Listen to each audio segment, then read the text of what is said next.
Ciao e bentornati! Come potete leggere dal titolo, oggi vi parlerò della scuola e questo è uno degli argomenti secondo me più particolari in un momento storico come questo. Devo dire che questo 2020 è incominciato in una maniera veramente un po' faticosa, molto particolare. Infatti se un mesetto fa vi parlavo della situazione Cina sanitaria, adesso ci troviamo invece a vivere una situazione analoga. Io vivo al nord, oggi è il 5 di marzo ed è la seconda settimana in cui le scuole, le università, gli asili nido sono chiusi.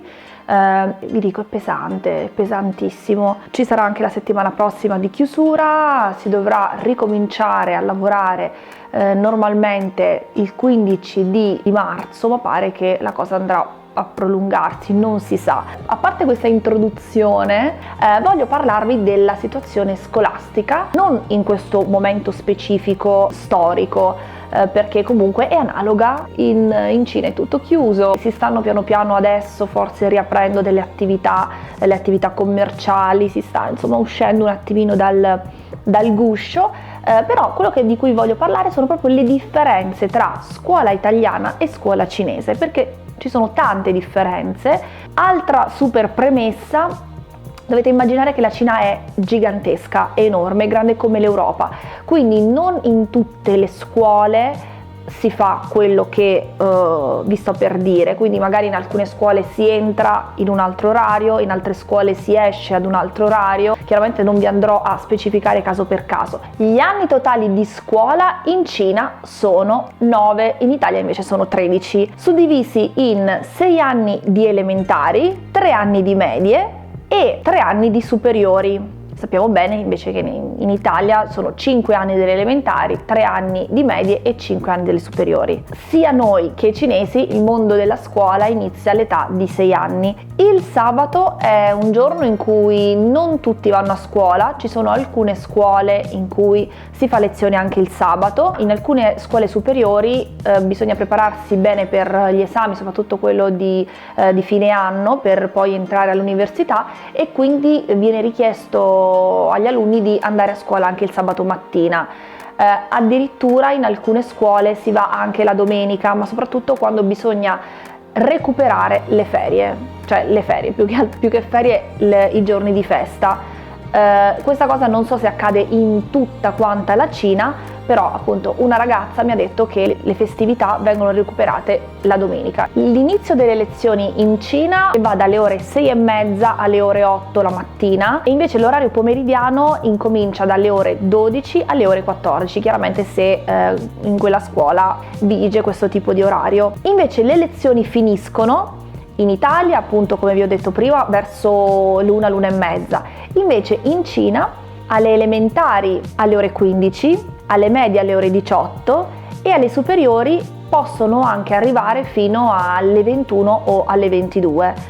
Chiaramente non tutte quante le superiori, dipende se appunto devono tenere dei corsi specifici. Ci sono degli alunni già dalle elementari che vivono a scuola.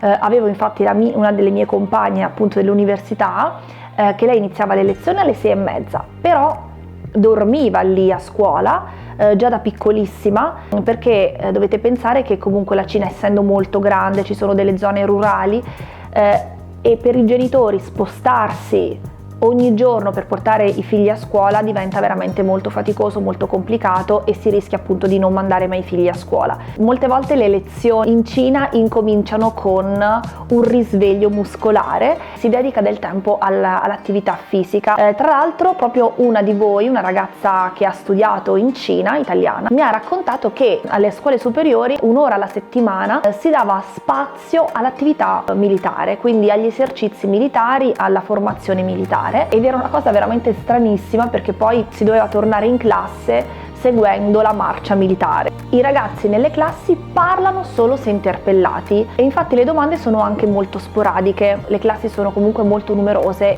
La scuola cinese ha un'impronta scientifica, si fanno tante ore di matematica, studiano veramente tantissimo, tant'è vero che durante le lezioni, questa è una cosa molto particolare, si dedica una mezz'oretta, all'incirca un quarto d'ora, mezz'ora a un massaggio oculare che io anche ogni tanto ho fatto quando ero veramente molto stanca, ero ore e ore davanti al computer, che serve ed è necessario per alleggerire la mole di lavoro che gli occhi devono avere tutto il giorno, e i ragazzi devono fermarsi e dedicare del tempo al riposo oculare, quindi si fa questo massaggio oculare.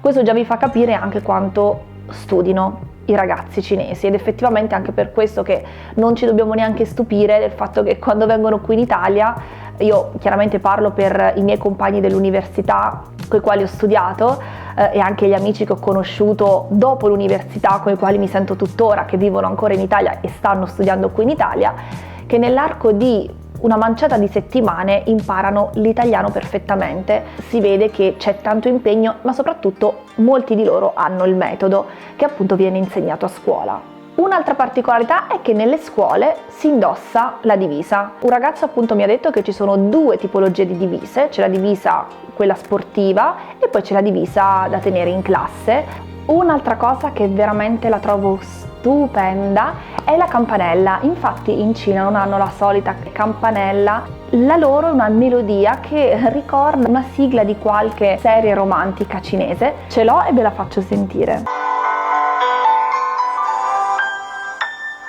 Sperando che YouTube non mi blocchi tutto, però è bellissimo oppure no? Infatti un pollice in su se vi piace questa musichina, a me tantissimo. E mi ha detto una mia amica cinese che ogni tanto cambia, quindi non è sempre la stessa. Questa qui per esempio era la, diciamo, colonna sonora delle elementari. Giunti alla fine di questo video, spero che vi sia piaciuto e mi raccomando thumbs up se vi è piaciuto. Mi raccomando, scrivetemi altre diversità, anche perché è utile poi leggere i commenti, aggiungere qualcosa al video stesso. Io comunque con questo vi saluto, 再见, bye bye!